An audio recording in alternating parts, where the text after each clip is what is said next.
નમસ્કાર, ન્યૂઝ 18 ગુજરાતીમાં આપનું સ્વાગત છે। હું છું આપની સાથે સંધ્યા। હીરાબા નરેન્દ્ર મોદીના માતા પંચમહાભૂતમાં તેમનો પાર્થિવ દેહ વિલીન થઈ ગયો છે। પુત્રએ પહેલા તેમનો પારિવારિક જે ધર્મ હોય છે તે તેમણે નિભાવ્યો ને ત્યારબાદ સેવા કર્મ પણ નિભાવી રહ્યા છે। દેશની સેવાનો જે કર્મ છે તે પણ અત્યારે તેઓ અદા કરી રહ્યા છે।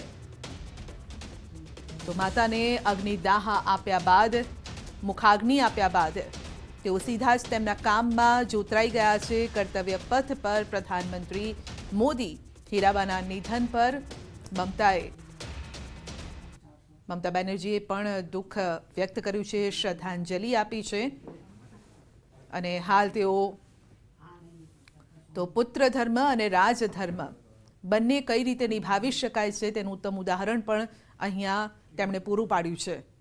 એક તરફ દેશની સેવાનું કાર્ય કરી રહ્યા છે, બીજી તરફ તેમણે પુત્ર ધર્મ પણ અહીંયા નિભાવ્યો છે। તો વિકાસ કાર્યનું લોકાર્પણના સીધા લાઈવ દ્રશ્યો આપ જોઈ રહ્યા છો। પશ્ચિમ બંગાળ જ્યાં ટ્રેનને લીલી ઝંડી આપવાની છે અને બસ એ બટન પણ દબાવી દીધું। આ સાથે જ દેશ સેવાનો કોઈ પણ અવસર હોય તો તે કઈ રીતે ચૂકી શકાય તેની સામે આજનો જે આ પ્રસંગ છે, આજનો આ દિવસ છે, ભલે આ દુઃખદ દિવસ છે પરંતુ બીજી તરફ લોક સેવાનું કાર્ય પણ છે જે प्रधानमंत्री કરી રહ્યા છે। ट्रेनों का परिचालन होगा, परिणाम स्वरूप ट्रेन ऑपरेशन में लचीलापन आएगा और अनुभागीय थ्रूपुट में भी वृद्धि होगी। इसी क्रम में एक बार फिर आदरणीय प्रधानमंत्री जी से आमबाड़ी फालाकाटा न्यू मैनागुड़ी गुमानीहाट दोहरीकृत रेलवे लाइन को रिमोट द्वारा लोकार्पित करने के लिए 1461 करोड़ रुपए की लागत वाली 88.17 किलोमीटर लंबी आमबाड़ी फालाकाटा न्यू मैनागुड़ी गुमानीहाट दोहरीकरण परियोजना में पश्चिम बंगाल के 11 स्टेशन एवं 24 प्रमुख पुल शामिल हैं। कूच बिहार से जलपाईगुड़ी तक विस्तृत पूर्वोत्तर सीमांत रेलवे की इस परियोजना के पूरा होने से इस क्षेत्र की लंबी समय से चली आ रही मांग पूरी होगी, जिससे इस क्षेत्र के समग्र आर्थिक विकास के साथ कृषि उद्योग को भी बढ़ावा मिलेगा। इन महत्वपूर्ण परियोजनाओं के लोकार्पण के पश्चात मैं माननीय प्रधानमंत्री जी से सादर अनुरोध करता हूं कि वो यहाँ की सभा को अपने आशीर्वचन से अभिसंचित करें। नमस्कार। पश्चिम बंगाल के राज्यपाल सीवी आनंद बोस जी, मुख्यमंत्री आदरणीय ममता जी, केंद्रीय मंत्रिमंडल के मेरे सहयोगी अश्विनी वैष्णव जी, सुभाष सरकार जी, निशित प्रामाणिक जी, जॉन बारला जी, नेता विपक्ष शुभेंदु अधिकारी जी, सांसद प्रसून जी, मंच पर विराजमान अन्य साथी, देवी और सज्जनों, आज मुझे आप सबके बीच रूबरू आना था, लेकिन मेरे निजी कारणों के कारण मैं आप सबके बीच नहीं आ पाया हूं। इसके लिए मैं आपकी, बंगाल की क्षमा चाहता हूं। बंगाल की पुण्य धरती को, कोलकाता की ऐतिहासिक धरती को आज मेरे लिए नमन करने का अवसर है। बंगाल के कण कण में आजादी के आंदोलन का इतिहास समाहित है। जिस धरती से वंदे मातरम का जयघोष हुआ, वहां अभी वंदे भारत ट्रेन को हरी झंडी दिखाई गई। आज 30 दिसंबर की तारीख का भी इतिहास में अपना बहुत महत्व है। 30 दिसंबर 1943 1943 उस दिन ही नेताजी सुभाष ने अंडमान में तिरंगा फहराकर भारत की आजादी का बिगुल फूंका था।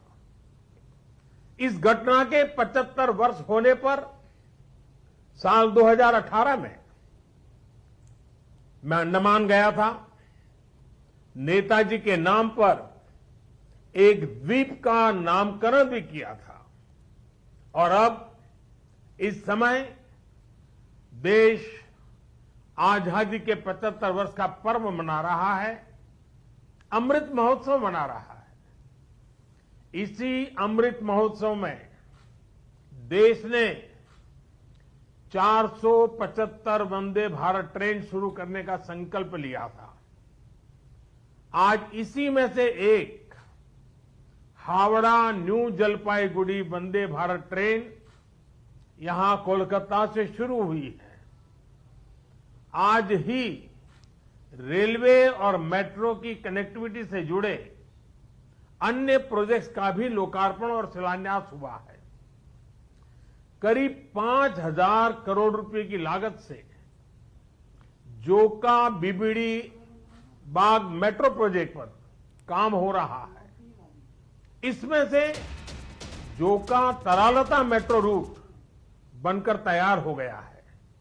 इससे शहर के लोगों की ईज ऑफ लिविंग और बढ़ेगी। साथियों, कुछ देर बाद ही मुझे गंगा जी की स्वच्छता और पीने के पानी से जुड़ी अनेक परियोजनाएं पश्चिम बंगाल को सौंपने का अवसर मिलेगा। नमामि गंगे मिशन के तहत पश्चिम बंगाल में सीवरेज के 25 से ज्यादा प्रोजेक्ट्स को मंजूरी दी गई है। इनमें से 11 प्रोजेक्ट पहले ही पूरे हो चुके हैं और 7 प्रोजेक्ट आज पूरे हो रहे हैं। आज 1,500 करोड़ की लागत से 5 नई परियोजनाओं पर काम भी शुरू हो रहा है। इसमें जो प्रमुख है वो है आदि गंगा नदी का पुनरुद्धार। मुझे बताया गया है कि अभी आदि गंगा नदी की स्थिति दुर्भाग्य से बहुत खराब है। इसमें जो कूड़ा कचरा गिरता है, सीवर का गंदा पानी गिरता है, उसकी सफाई के लिए 600 करोड़ रुपए से अधिक का आधुनिक इंफ्रास्ट्रक्चर तैयार किया जा रहा है। हम लोग अक्सर व्यक्ति के जीवन में प्रिवेंटिव हेल्थ केयर की बात तो करते रहते हैं और हम कहते हैं कि दिनचर्या वो होनी चाहिए कि बीमारी की नौबत ही ना आए। ठीक इसी तरह नदी की गंदगी को साफ करने के साथ ही केंद्र सरकार प्रिवेंशन पर भी बहुत जोर दे रही है और इस प्रिवेंशन का सबसे बड़ा और आधुनिक तरीका है ज्यादा से ज्यादा आधुनिक सीवेज ट्रीटमेंट प्लांट। आने वाले 10-15 साल बाद की जरूरतों को ध्यान में रखते हुए देश में आज ही आधुनिक सीवेज ट्रीटमेंट प्लांट लगवाए जा रहे हैं। आजादी के अमृत काल में हमें फॉरवर्ड लुकिंग सोच और अप्रोच के साथ देश को आगे ले जाना है। साथियों, इस 21वीं सदी में भारत के तेज विकास के लिए भारतीय रेलवे का भी तेज विकास, भारतीय रेलवे में तेज सुधार, ये सारी बातें बहुत जरूरी हैं। इसलिए आज केंद्र सरकार भारतीय रेलवे को आधुनिक बनाने के लिए, रेलवे इंफ्रास्ट्रक्चर को आधुनिक बनाने के लिए रिकॉर्ड इन्वेस्टमेंट कर रही है। आज भारत में भारतीय रेलवे के कायाकल्प का राष्ट्रव्यापी अभियान चल रहा है। आज वंदे भारत, तेजस, हमसफर जैसी आधुनिक ट्रेनें देश में बन रही हैं। आज विस्टाडोम कोचेज रेल यात्रियों को नए अनुभव करा रहे हैं। आज सुरक्षित आधुनिक कोचेज की संख्या में रिकॉर्ड वृद्धि हो रही है। आज रेलवे स्टेशन को भी एयरपोर्ट की तरह विकसित किया जा रहा है। न्यू जलपाईगुड़ी स्टेशन भी इसी लिस्ट में शामिल है। आज रेलवे लाइनों का दोहरीकरण, रेलवे लाइनों का बिजलीकरण जिस रफ्तार से हो रहा है वो पहले कभी नहीं हुआ। देश में जो ईस्टर्न और वेस्टर्न डेडिकेटेड फ्रेट कॉरिडोर बन रहे हैं वो लॉजिस्टिक्स सेक्टर में क्रांतिकारी बदलाव लाने वाले हैं।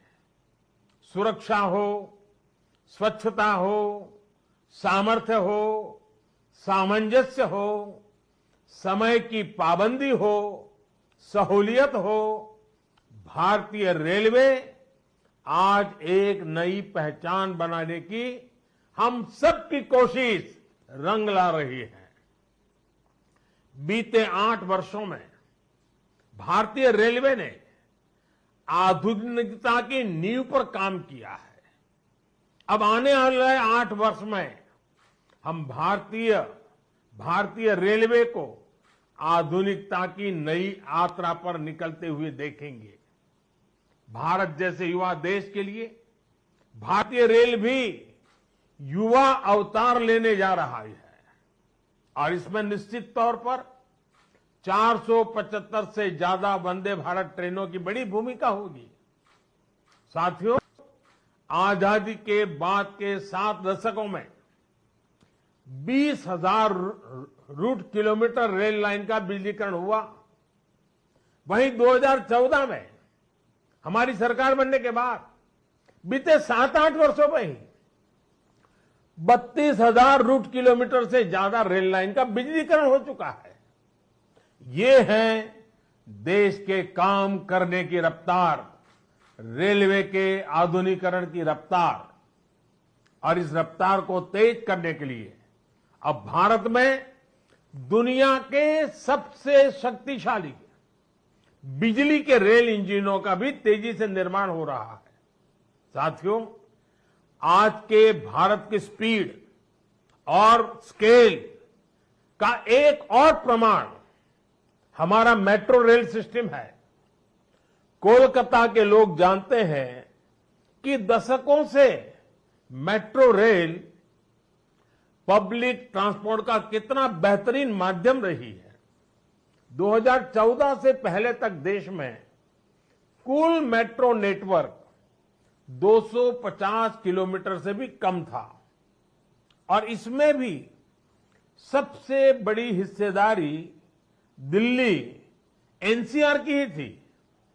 केंद्र सरकार ने इस स्थिति को भी बदलता हुआ है, उसको बदलने का पूरा प्रयास किया है और बहुत तेजी से बदला है। बीते 8 वर्षों में हमने मेट्रो का 2 दर्जन से अधिक शहरों तक विस्तार किया है। आज देश के अलग अलग शहरों में लगभग 800 किलोमीटर ट्रैक पर मेट्रो चल रही है। 1000 किलोमीटर के नए मेट्रो रूट पर तेजी से काम चल रहा है। जोका बीबीडी मार्ग मेट्रो परियोजना इसी संकल्प का हिस्सा है। साथियों, पिछली सदी के भारत की 2 और बड़ी चुनौतियां रही हैं जिन्होंने देश के विकास पर बहुत नकारात्मक असर डाला है। एक चुनौती रही इंफ्रास्ट्रक्चर के कार्यों में विभिन्न एजेंसियों में तालमेल की कमी और दूसरी चुनौती रही ट्रांसपोर्ट के विभिन्न साधनों में भी आपसी तालमेल का जीरो होना। इसका नतीजा ये हुआ कि सरकार के एक विभाग को पता ही नहीं होता था कि दूसरा विभाग कहां नया काम शुरू करने वाला है। इसका खामियाजा देश के ईमानदार टैक्स पेयर को उठाना पड़ता था। देश का ईमानदार टैक्स पेयर हमेशा से सरकारी पैसे की बर्बादी से, परियोजनाओं में देरी से, भ्रष्टाचार से नफरत करता है। जब वो देखता है कि उसकी गाढ़ी कमाई से दिए हुए टैक्स से गरीब का नहीं बल्कि किसी भ्रष्टाचारी का भला हो रहा है, तो उसका खिन्न होना स्वाभाविक है। पैसे की इसी बर्बादी को रोकने के लिए विभागों में, सरकारों में तालमेल को बढ़ाने के लिए पीएम गति शक्ति नेशनल मास्टर प्लान लागू किया गया है। अब चाहे विभिन्न राज्य सरकारें हो, अलग अलग सरकारी विभाग हो, कंस्ट्रक्शन से जुड़ी एजेंसियां हो या इंडस्ट्री के लोग हो, सब एक ही प्लेटफॉर्म पर आ रहे हैं। पीएम गति शक्ति देश में ट्रांसपोर्ट के अलग अलग माध्यमों को जोड़ने, मल्टी मॉडल कनेक्टिविटी के काम को भी गति दे रहा है।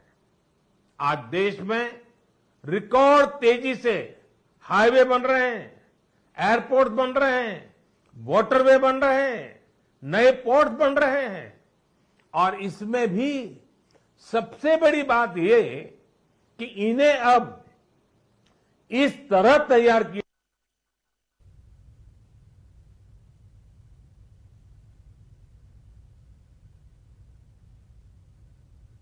हाईवे बेहतर तरीके से रेलवे स्टेशनों से कनेक्ट हो, रेलवे स्टेशन एयरपोर्ट से कनेक्टिविटी हो, लोगों को ट्रांसपोर्टेशन के दौरान सीमलेस कनेक्टिविटी भी मिले। साथियों, 21वीं सदी में तेजी से आगे बढ़ने के लिए हमें देश के सामर्थ्य का सही इस्तेमाल करना होगा। मैं देश के लोगों को वाटरवेज का उदाहरण भी देना चाहता हूं। एक समय था जब भारत में व्यापार, कारोबार और टूरिज्म के लिए वाटरवेज का बड़े पैमाने पर इस्तेमाल होता था। इसलिए कितने ही शहर नदियों के किनारे बसे, नदियों के किनारे इतना औद्योगिक विकास हुआ, लेकिन इस सामर्थ्य को पहले सैकड़ों वर्षों की गुलामी और फिर आजादी के बाद की सरकारी उदासीनता ने तबाह कर दिया। अब भारत अपनी इस जल शक्ति को बढ़ाने पर काम कर रहा है। देश में 100 से ज्यादा वाटरवेज और विकसित किए जा रहे हैं। भारत की नदियों में आधुनिक क्रूज चले, व्यापार भी हो, टूरिज्म भी हो, इस दिशा में हम तेजी से आगे बढ़ रहे हैं।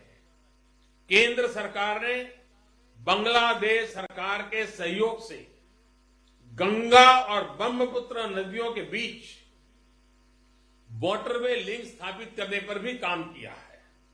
मैं आज देश के लोगों को इससे जुड़ी भी एक जानकारी देना चाहता हूं। 13 जनवरी 2023 को काशी से, वाराणसी से एक क्रूज जा रहा है जो 3200 किलोमीटर लंबे वाटरवे से होते हुए, बांग्लादेश से होते हुए डिब्रूगढ़ तक पहुंचेगा। ये पूरे विश्व में अपनी तरह का अभूतपूर्व क्रूज होगा। ये भारत में बढ़ते क्रूज टूरिज्म का भी प्रतिबिंब बनेगा। मैं पश्चिम बंगाल के लोगों से भी आग्रह करूंगा कि इसका जरूर लाभ उठाएं। वैसे आज मैं एक और बात के लिए विशेष तौर पर बंगाल के लोगों को नमन करना चाहता हूं। बंगाल के लोगों में देश की मिट्टी के प्रति जो प्रेम रहा है, उसका तो मैं हमेशा कायल रहा हूं। देश के विभिन्न हिस्सों को जानने के लिए, देश के विभिन्न हिस्सों में भ्रमण के लिए बंगाल के लोगों में जो उत्साह होता है वो अद्भुत होता है। बहुत से लोग पहला मौका मिलते ही किसी और देश में घूमने निकल जाते हैं, लेकिन बंगाल के लोग हमेशा अपने देश को प्राथमिकता देते हैं। बंगाल के लोग पर्यटन में भी नेशन फर्स्ट की भावना को लेकर चलते हैं। और आज जब देश में कनेक्टिविटी बढ़ रही है, रेलवे, हाईवे, वाटरवे आधुनिक हो रहे हैं, तो इससे ईज ऑफ ट्रैवल भी उतना ही बढ़ रहा है।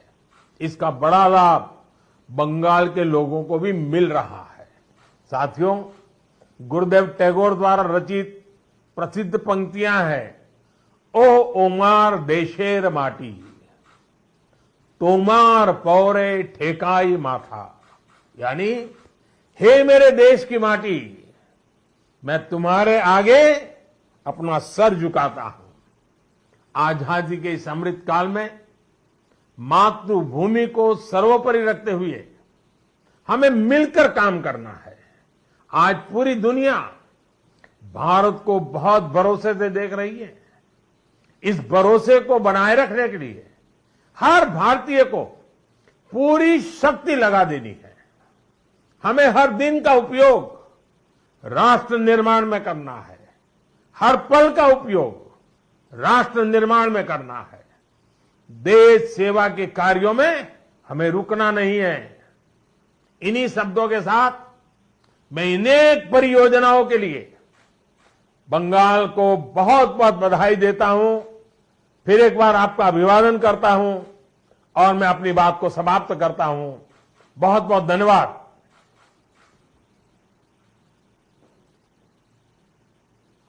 તો નરેન્દ્ર મોદીએ માતાને મુખાગ્નિ પછી દેશમાં કર્તવ્યનું પાલન કર્યું છે। વડાપ્રધાન મોદી રાજભવનથી વિડીયો કોન્ફરન્સથી જોડાયા, બંગાળને વંદે ભારતની ભેટ આપી છે, લીલી ઝંડી આપી છે અને દેશ સેવાના કાર્યમાં તેઓ જોતરાઈ ગયા છે। તો આ પહેલાં પણ તેમના ભાઈએ પણ એ જ કહ્યું હતું કે માતા 100 વર્ષે નિધન પામ્યા છે, માટે આ દુઃખદ અવસાન નથી। માટે દરેક વ્યક્તિ પોતાનું જે નિયત કાર્ય છે, નિશ્ચિત પહેલેથી જ જે કાર્યક્રમ છે તેમાં તેઓ જોડાઈ જાય અને નરેન્દ્ર મોદીએ પણ એ જ કર્યું છે।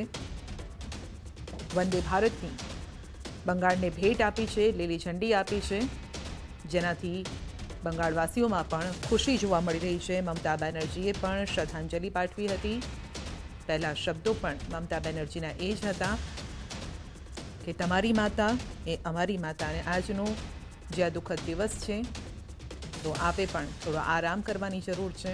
પ્રધાનમંત્રી નરેન્દ્ર મોદીને આ વાત મમતા બેનર્જીએ કરી હતી, પરંતુ અહીંયા જે દ્રશ્યો છે એ બતાવી રહ્યા છે કે એક તરફ પુત્ર ધર્મ નિભાવ્યો છે અને બીજી તરફ તેઓ રાજધર્મ પણ નિભાવી રહ્યા છે। કર્તવ્ય જે છે તે તેઓએ અદા કર્યું છે।